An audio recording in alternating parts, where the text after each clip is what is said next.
recognition. Without objection, the gentlewoman is recognized for 1 minute.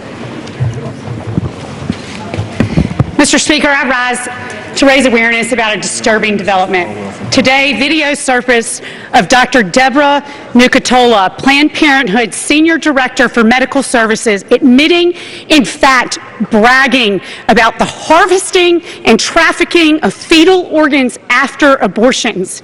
To those who haven't seen the video, I urge you and encourage you to watch it, but you need to be forewarned. The casual and callous way that she details how babies can be killed in such a way that their tiny hearts, lungs, and livers can be taken and sold for profit is simply horrifying. To quote Dr. Nucatola, we have been very good at getting heart, lung, and liver. So I'm not going to crush that part. I'm going to basically crush below. I'm going to crush above, and I'm going to see if I can get it all intact. This is one of those moments as a nation that we have to ask ourselves, who are we? Are we really going to tolerate this inhumanity? Are we going to look the other way while babies are brutally killed and organs are harvested for profit? These aren't specimens, they are babies, for goodness sake. I may only have 1 minute today, but I promise, Mr. Speaker, we're not done talking about this. I yield back. Time has expired. Now a story we guarantee most of you have never heard before. Big money is being made from the sale of fetal body parts. Even the most ardent pro-choice advocates, like Planned Parenthood President Gloria Feld, are disturbed by what we found. It seems inappropriate, totally inappropriate. Where there is wrongdoing, it should be prosecuted and should be brought to justice.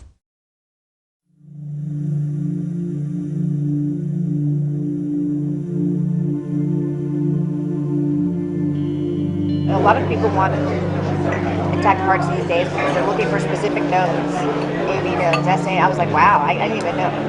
Good for them. Yesterday was the first time she said people wanted lungs.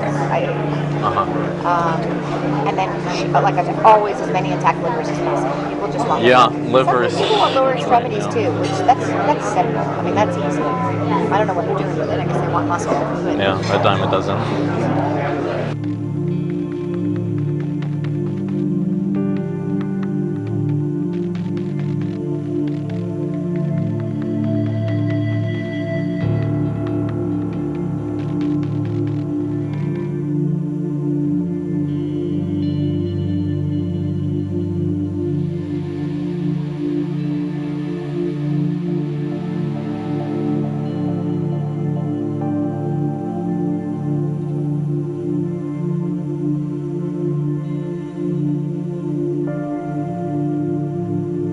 I'm the medical director for the national office for all of the affiliates. So I say, okay, what are you looking to supply today? We've been very good at getting heart, lung, liver.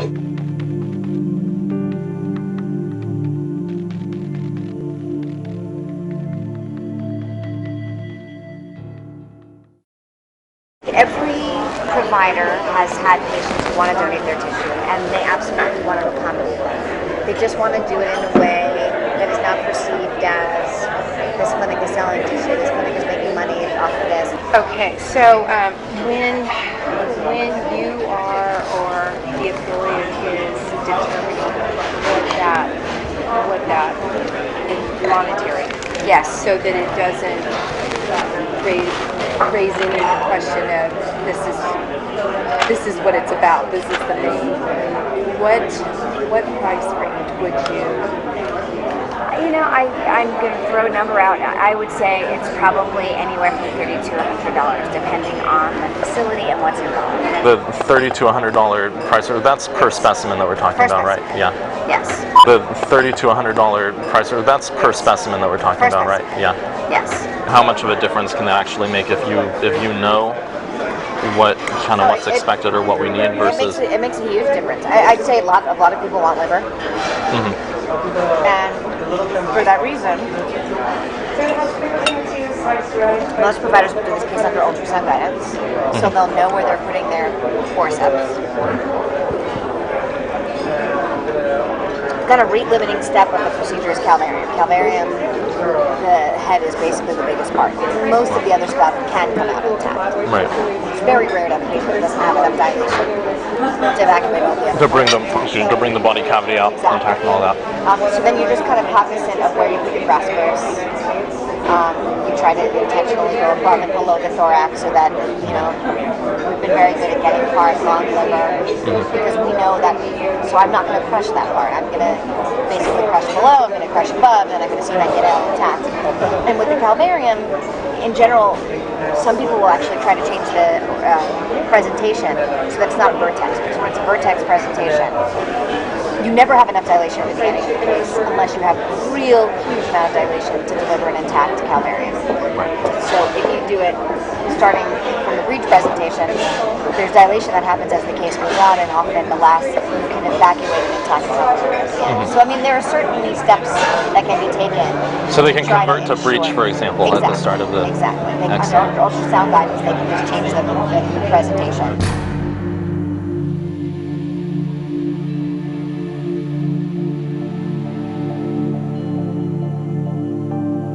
Under ultrasound guidance, they can just change the presentation. To bring the body cavity out intact and all that. So if you do it starting from the breech presentation, there's dilation that happens as the case goes on, and often the last you can evacuate an intact calvarium.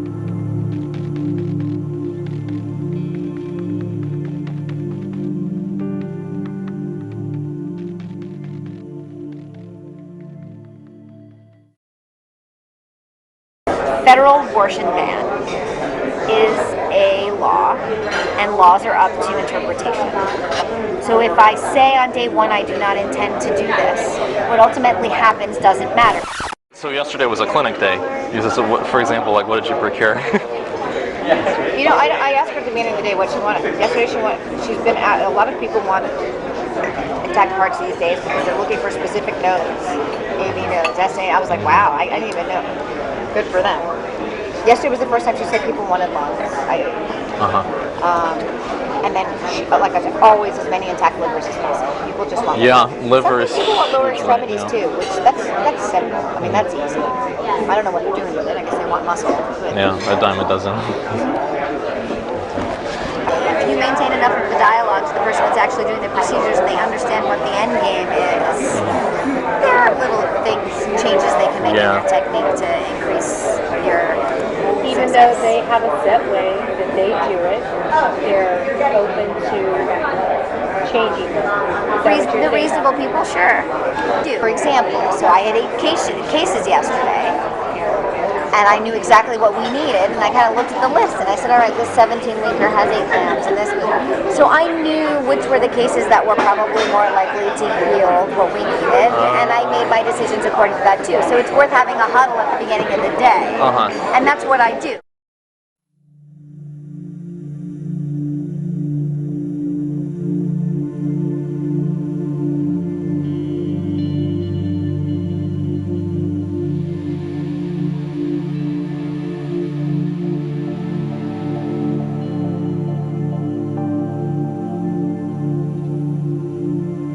Rather than having to deal with all the different affiliates, if there were a way to partner with PGFA directly to get some kind of like pre-clearance or something, so that we have... So we tried to do this.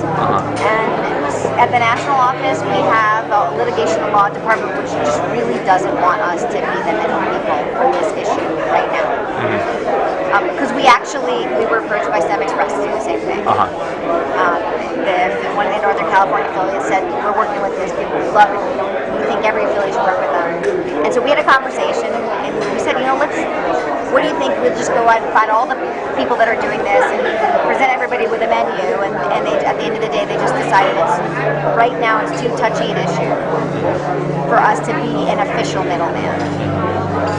But that, when you say right now, do they see a future? Right now, the way the Supreme Court looks, I don't think it looks very good. Okay. If you talk to my litigation and law folks, anything that's going to go to the Supreme Court right now, we are all losers. But I will tell you that behind closed doors, these conversations are happening with the affiliates. Cecile, I want to thank you so much for Dr. Nucatola. She's been so helpful for the past couple of years. This with fetal tissue collection. I know a lot of you do it. Very, very helpful with her to talk to and how to like. Okay, great. Thank you. She's amazing. And thank you for Planned Parenthood. Thank you. For Planned Parenthood.